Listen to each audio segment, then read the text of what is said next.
This evening we'll try to really give you the essence of what we are talking about when we are talking about esoteric Christianity.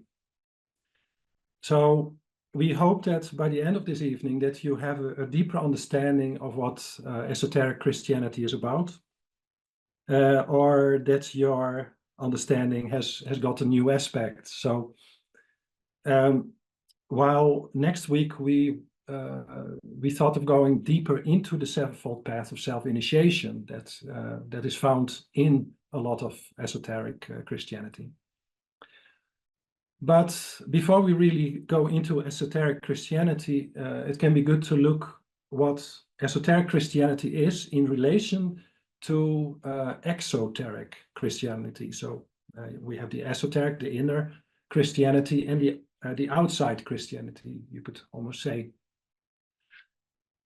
Concerning exoteric religion, we have no judgment on any religion that preaches the laws of peace and tolerance, because this world definitely needs more focus on peace. It is needed very hard for this world to heal. So we have no problems with that. So, but what is then really exoteric Christianity? If we strip exoteric Christianity from all its facets, then we can come to the conclusion that it focuses on living and thinking and acting based on literal interpretation of the Bible. So the Bible is taken as a book, and everything what is in the book is taken mostly literally. And again, we don't condemn this view. And it also has an important place in this world, because a lot of exoteric religion has to do with basic human care, no matter the racial or cultural background of that human. So also from a deeper, let's say more esoteric standpoint, it is nothing but good, and it shows, that something that also many esoteric Christians or people in general can lose focus of, and that is to take care of others instead of looking for liberation, no matter what. It is a natural law that hands in need should be touched by hands that feed. It's a deeply based human obligation that many churches actually provide. And exoteric religion has also kept that part in society alive, and keeping also society quite normal and decent. In general, the exoteric church is a stable factor in teaching of decency, like we have said, but a lot of it has gotten stuck in a certain trap of repetition. And like all things that repeat over and over and over again, they tend to become really dull and empty. So they become, or they are already form teachings that feel as if the words are passionless and dull, while sometimes with that we might miss that real felt inner content, that inner connection, that inner conviction, that real inner religion. As soon as a true deeper spiritual content then is present, then we also cannot call it exoteric Christianity anymore, but then it has become an esoteric religion, you see, because it has to do with the inner experience. So in esoteric Christianity, there is also a focus on the stories in the Bible, so of course. But in this case, they are not seen as literal, but as inner and more mystical aspects of the Christian teachings. Also, esoteric Christianity usually does not use the books of the Bible only, but also other Christian texts and sources that did not make it to the Bible.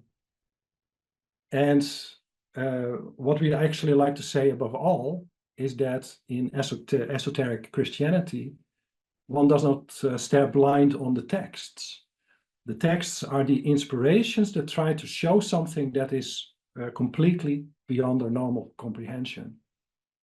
But what it really revolves around is the experience of the wonder of the now. And that is an experience of the now in which a higher presence arises that can be called the Christ, and that is called Christ by the Christians throughout the centuries. And Christians that sought more than outward rules and empty words, they have always existed. And for them, it has felt as if something was missing, and they started to look within themselves, just like we do. They sought exactly like us for a deeper meaning to life, and most of them probably also had direct and real experiences of the divine, maybe by themselves, spontaneously, like we can have, or through a teacher or through a group that maintained a pure connection, what we in the School of the Golden Rosycross call the liberation field, which is the other side of this world, we could say. People seeking for this meaning were in that time beautifully called sometimes the children of the light, because they followed the light. And a mark of the child of a light is that there is an inner call for peace. There is an inner longing, an inner urge for harmony, for normality. There is a call for love and righteousness. It's the deepest, let's say, like really the deepest human peace that we are looking for. And in the Bible, it says also that blessed are those who hunger and thirst for righteousness, for they will be filled. So all that righteousness, that honesty, that normality, when we embody that, when we become that, then we become filled. And what we will be filled with is the light that we will talk about little later on. But the esoteric Christian was always the follower of the inner voice, and then following the inner voice above the voice of any exoteric institution, really. A real esoteric Christian always kept her or his heart pure and tried to aim at the great prize of liberation. And then through a process that we'll talk more about next week. But esoteric Christians have always asked the same questions, and those are questions that we also ask ourselves. And they found the same deeper answers that we also find ourselves. So it is not about pretty words. It is not about scriptures. Esoteric Christianity has to do with the real experience, we like to say, of the holy now. And this holy now has been experienced by Christians throughout all times. So, and as this has been expressed through all times, we have also witnesses from all times. And we have found some quotes throughout all ages, and we had to limit ourselves because there are so many beautiful ones. For example, the Gospel of Thomas was written around the year 100. So we talk really about like arch Christianity, really one of the first expressions of Christianity. The Gospel of Thomas said, the kingdom of God is inside of you and all around you. It is not found in mansions of wood and stone. So it's not found in churches and temples, that it means. So it is not found in mansions of wood and stone. Split a piece of wood, and I am there. Lift a stone, and you will find me there. So we are really talking about being in the now. experiencing the now. Saint Augustine, who lived a little later, in the beginning of the 15th century, he said, God is more intimate to me than I am to myself. That's a big statement, isn't it? So God is more intimate to myself than I am to myself. And it is a higher power beyond us. And Meister Eckhart, who was a German mystic that lived at the end of the 13th century, he said it in a beautiful way. The seed of God is in us, he said. If it is given to an intelligent and hardworking farmer, then it will thrive and grow up to God. And as its seed is of divine nature, so will its fruit be also of God nature. Pear seeds grow into pear trees, nut seeds into nut trees, and God seeds into gods. And I believe that he doesn't say God trees because of the exoteric church in that time, because that would not fall very well.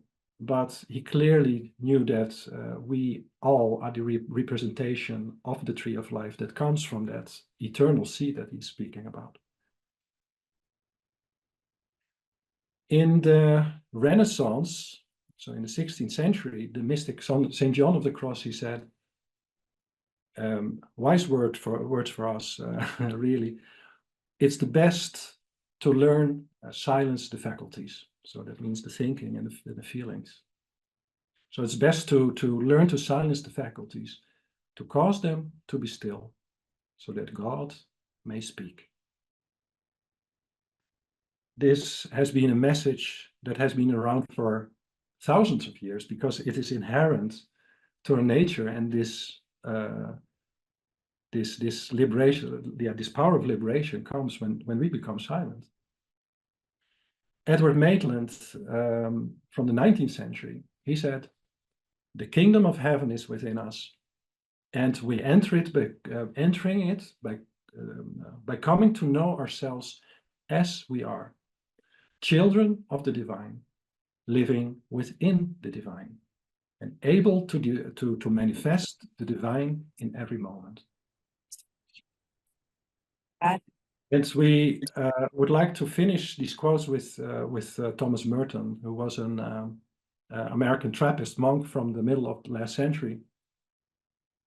He said, at the center of our being is a point of nothingness, which is untouched by sin and by illusion. A point of pure truth, which belongs entirely to God. This little point of nothingness and of absolute poverty is the pure glory of God in us. What else to say? And with this, I wonder how many of you say to yourselves, like I know this, I recognize these testimonies because they call on what the ancient Gnostics called the mystery that lies within us all. It is and that mystery was called the Jesus. It is the mystery of knowing what we don't know, but when we follow this mystery, then we are brought to know the same that many knew already before us. So many have witnessed of exactly of that same thing that we have felt and experienced ourselves, going through the same processes. And when we research all these religions that and deeply in Christianity, then we can find elements of ourselves that we know already. And when we look at our own inner processes, then there are probably 4 elements in our inner processes that we can recognize within ourselves. And we're going to mention now four of them. Many of us have this deep inner sense of right and wrong, which is just like this feeling that we can't ignore. When we don't follow it, it makes us restless. It makes us feel out of line. It makes us feel out of synchronicity. But yeah, like this restlessness that empowers us to follow this inner guide. So this sense of right and wrong that we can't ignore. This is something that many of us just feel. Many of us struggle with getting things clear. This is number 2, actually, the next one. Many of us struggle with getting things clear in our mind because we just miss the overview. We all know when we're in the middle of something, we just don't see what actually is going on. We see it a year later. We understand actually what was going on and how we should have reacted. But so that is a game of our mind, a trick of our mind. But at the same time, our mind is our great friend that we need for discernment, for understanding how things work. So that aspect of the mind, that getting things clear and that we need that mind for discernment. Many of us, is number 3, many of us have like this memory or this inner sense of deep peace. It is just a peace that we long for, and we know it in some kind of inexplicable way. It is just buried deep within our hearts. We don't know how it gets there, but it is there. We know it. And so that was number 3. And 4, so we have this peace, and then we have as a 4th here, like we get terribly stuck in situations and repetitions that life brings to us. These are elements that we all can recognize probably. So we can feel really stuck in life. We struggle with getting a good overview, but there is this inner sense of right and wrong in us. If we follow this sense, then this sense brings us to inner peace. And you may be surprised to know that we are talking about 4 Christian symbols here that we know from before, but usually we don't mention them with our religion because we have lost the connection. We have lost the key, and we see it with almost exoteric eyes. So let's just break this down. Like we said, life comes with enormous challenges and seemingly impossible situations. So sometimes we feel literally crucified by life. So our life with our own daily struggles and challenges is a cross that we bear. It's not the only symbol of the cross, but it is part of the symbol of the cross as found in the Bible. With regard to our mind, we struggle with getting a really good overview. At the same time, we also know that there is another power. There's a higher power than us that we need to follow through an acceptance and through a surrender. And this knowing aspect, this understanding that we have to actually come to a certain kind of action, that we have to do something about it. That is John the Baptist. That's we could say the John the Baptist aspect of our mind. It helps us to discern our next move based on that inner certainty. And this inner certainty that we are talking about, that is the Jesus that is within us. It is really like our intuition. It's our inner tutor. It's our inner master or teacher. It shows us our personal path to stillness, so that that power of Christ that we talked about, that peace of Christ can rise in our silence. So another symbol of the cross is like that, that it brings us also to an utter stillness, to a complete standstill.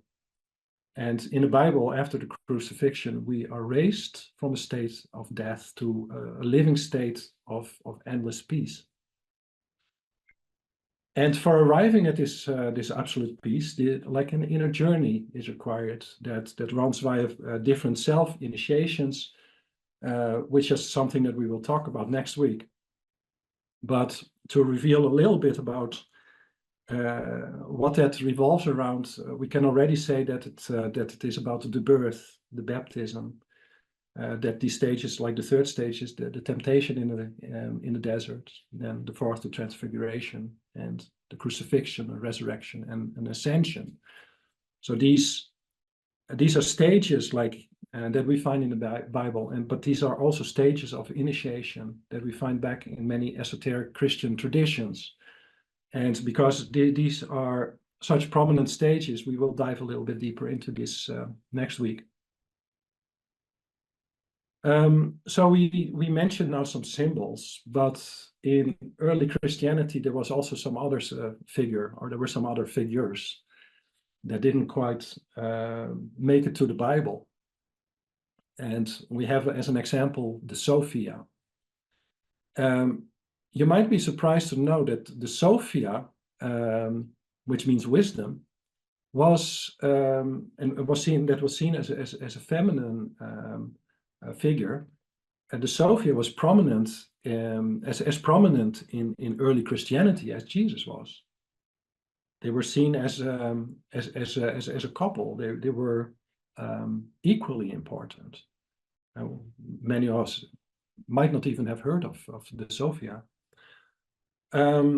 Sophia was basically seen as our sensitive and our receptive aspect that brings us inner wisdom. It is the feminine aspect that is also in psychology, in the psychology of Jung, called the anima. It is the ability to be completely open and to be without any resistances. And to learn that. And the Sophia represents our soul that learns through the oppressions and challenges that we face in daily life, how to escape all of that, and how to reunite with that inner knower within us. So with the first mystery, as the Gnostics called Jesus, and the first mystery of knowing basically what we don't know. That's why it's such a big mystery, isn't it? It's like we know what we don't know. In the Gnostic literature, this union was often symbolized by a wedding, by the way, or by a consummation on the wedding bed. And there was very often like talk about a new garment that was filled with life and light. And this garment was gifted then at this union, at this coming together of these two powers of the Sophia and of Jesus. And also next week we will go a little bit deeper into this. And yeah, with this, because we try to keep this introduction more or less half an hour, we will head into the last part of the introduction. And we will talk now about something that is actually beyond our mental comprehension. And yeah, to really understand what we are talking about now, it's or like to understand it the easiest, it is best that we keep our hearts and mind as still as possible together. We really try to still ourselves. If we are still together, then it's easier to see what that temple of light is about, because we are building a temple together in which we are together right now. So within that silence that we can bring ourselves into right now. The early Christians said that the body is a temple. And it is also known that the ancient Egyptians saw the temple as a reflection of the divine, a reflection of God. And that man was like a reflection of that same temple. So God is man, man is God. It's all one. But the temple has to become an expression of that. And then there's the tabernacle, which is a similar symbol. And then there is the temple that Jesus talks about in the New Testament, the temple that is being torn down and rebuilt in 3 days, which is a symbol for cleansing our hearts, our minds, and our actions. So this is a temple of light that we are. So we are a temple of light. It is this temple that is also an other reality. This temple is sometimes called pleroma. It's sometimes called the treasury of the light. This temple is also sometimes called the New Jerusalem, or a new light vesture, it's called.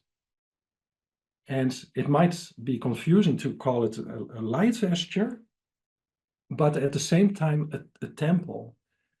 And it might be confusing, but they are all one and the same. Because if we are indeed that inner temple, then that temple is everywhere. It's all part of the same consciousness. So, and we are the living temple in which the Holy Spirit, so the life-giving Spirit of God, is potentially able to reside. But it can only reside in us if we cleanse our temples from all egoism. And it can only reside in us when we start giving instead of looking for things to get. With regard to the temple, this inner temple, we find the beginning point of our temple of light in our heart. The beginning of the temple is the cornerstone and the sacrificial table on which we become real, self-forgotten, where we go in service to all sentient life. It is a process in which we become open. It's a process in which we become unbiased and unhindered and authentic. And through that radiant stone, a radiant and harmonizing power is revealed within our hearts, filling our minds and also the whole radius of our lives with a harmonizing light, with another power. So we are temples, and God resides in the Holy of Holies of our hearts. But when we really know this, then we can ask ourselves, what is it that we drag into our temple? What is it in us that we bring to life? What does the light of our mind energize? What do we focus on? What do we bring to life? And if we think about that, and if we go a step further, and if we look at our aura, like an atmosphere, like the Earth has, so that we are like a planet with an atmosphere, and that every thought and every feeling is an aspect that causes a weather change. Then we can see ourselves maybe in a different light. Because every fixation on some kind of situation pulls a cloud into our atmosphere. And anger, for example, usually comes with many thought clouds that are so packed together that lightning and thunder emerge from them, leaving also an electrified atmosphere behind afterwards. So what we can wonder for ourselves is what is our weather like? And our weather can be bad. All our weather can be bad. But when we become, or when we come to an expression of peace and love and complete acceptance, when we learn to stand in altruism, in this peace, then these clouds can disappear, and they can disappear within 1 minute from our sky. And in that stillness of our thoughts, and in the silence of that feeling, of our feelings, in the balance of our whole being, and through the harmony of our selfless deeds, our body is filled with light. It is invisible, but the results are not. And to the eye of somebody who is psychic, these weather patterns that we carry around ourselves, our turbulence, are the absence of this turbulence, is clearly visible. And when we see that, when we understand that within ourselves, then we can also see that we need to go through an inner process that prepares in us a crystalline space of silence in which the divine light, so that the Christ can radiate, and so that can radiate its healing rays, its healing powers in us and through us. And if we really break it down, then we can see that our real process is with our resistances. And as our soul wins in clear space, the eternal sun rises in us. The focus of our attention shifts from what is negative and dark to what is light and holy in everything. And if our aura, if our atmosphere is completely still and crystalline, completely free from any turbulence and in a state of peace, then it is naturally touched by a stream of divine light. And through this divine touch, our entire being is rebuilt to the sacred structure of the temple of the light that fundamentally rests on the cornerstone that lies in the holies of holies in our heart. And if you are touched by this, then you are experiencing a small portion of that garment that we are talking about. And we deeply hope that you will carry this touch with you for a while. And it is an example of our inner John cooperating with what is there to come by setting a firm foot on the path. So let's now open up microphones, cameras, and join in, and let's talk about this.